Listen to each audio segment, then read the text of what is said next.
Let's talk about missions. Let's walk you through what God is doing in our ministry. Journey with us to the mission fields. Allow us saturate your mind and hearts. Get up and close with our close to 2,000 missionaries serving in over 1,600 mission fields in 19 countries across the world. Let us share with you the challenges we face and the victories we've made through the power of God. Let us take you inside EMS. Hello viewers, and welcome to this exciting episode of Inside EMS, where we get to share with you about what God is doing in us and through our ministry of EMS.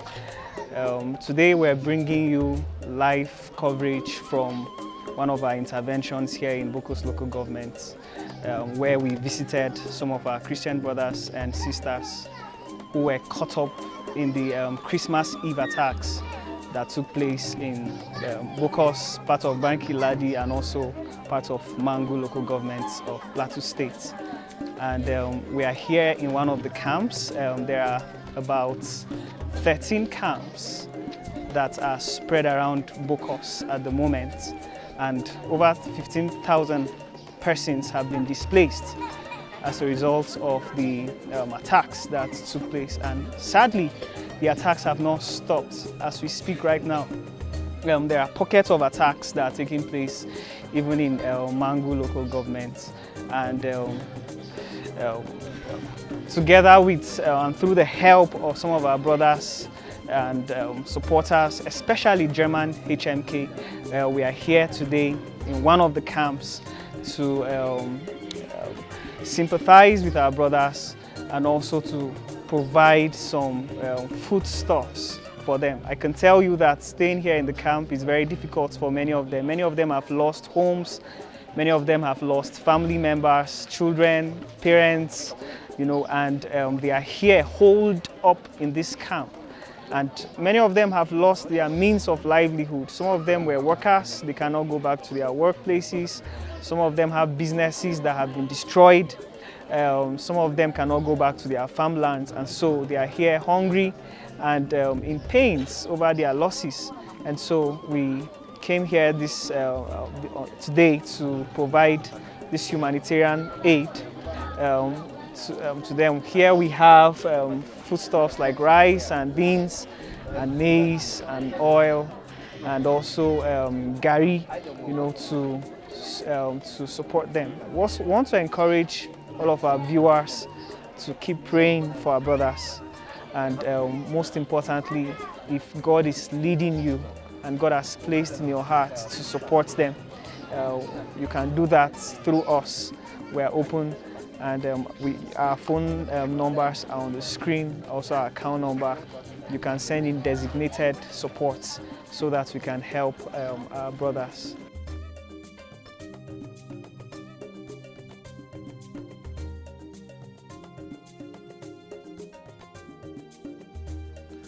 I am by name Pastor Daniel Ishakumadaki.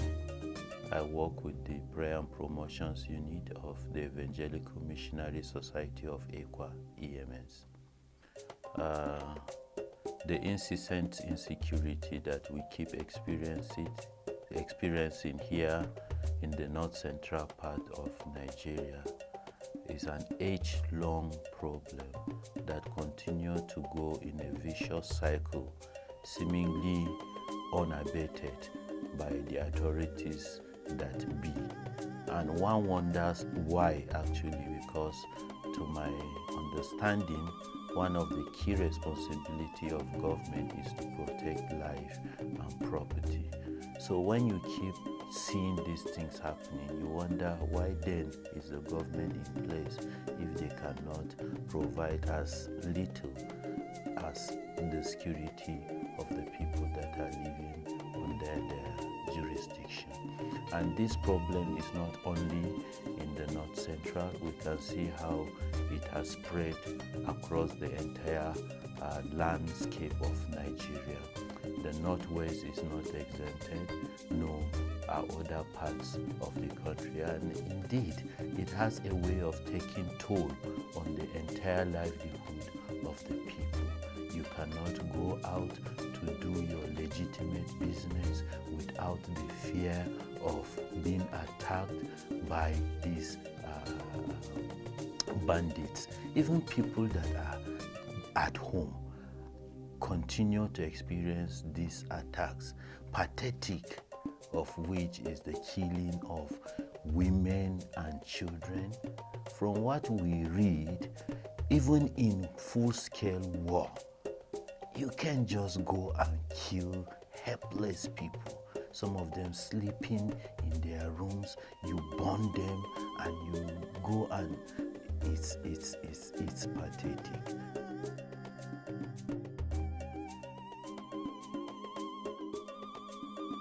EMS of Ekwa as a mission organization has been involved in bringing succor to victims of banditry and other forms of hostilities around the country, Nigeria.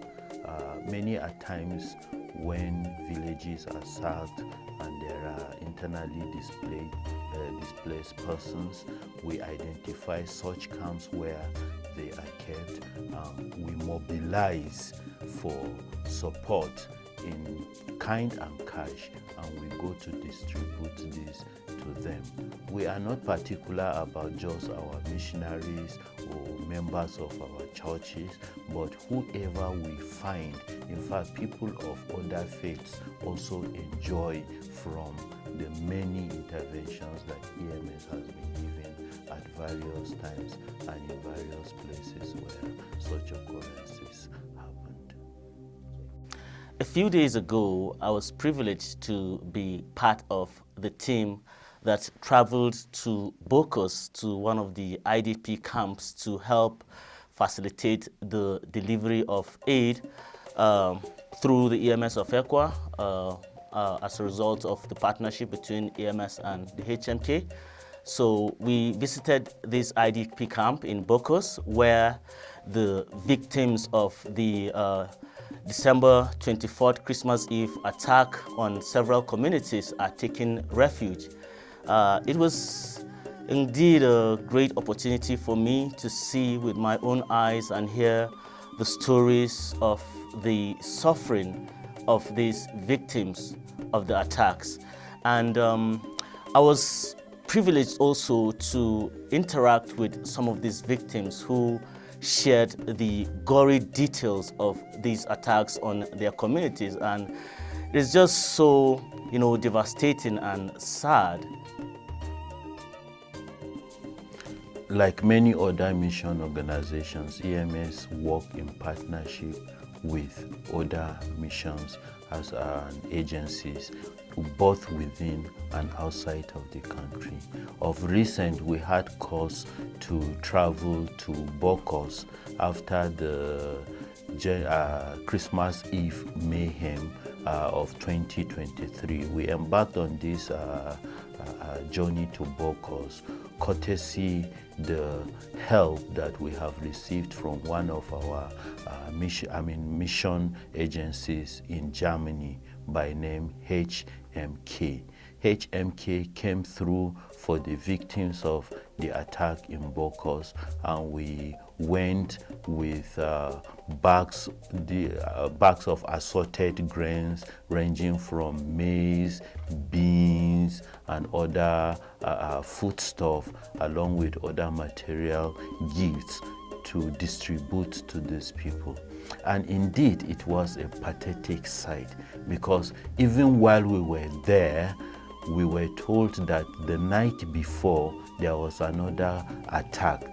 So after distributing the foodstuff that we took to the camp that was at Ekwa church there in Bokos, we had to go also to the hospital to visit with the wounded from the previous night's attack. you find women and children helpless, some of them hopeless. And when we interviewed those that their husbands, their children, or their wives were killed in the attack, you could see the pain in them and the regrets.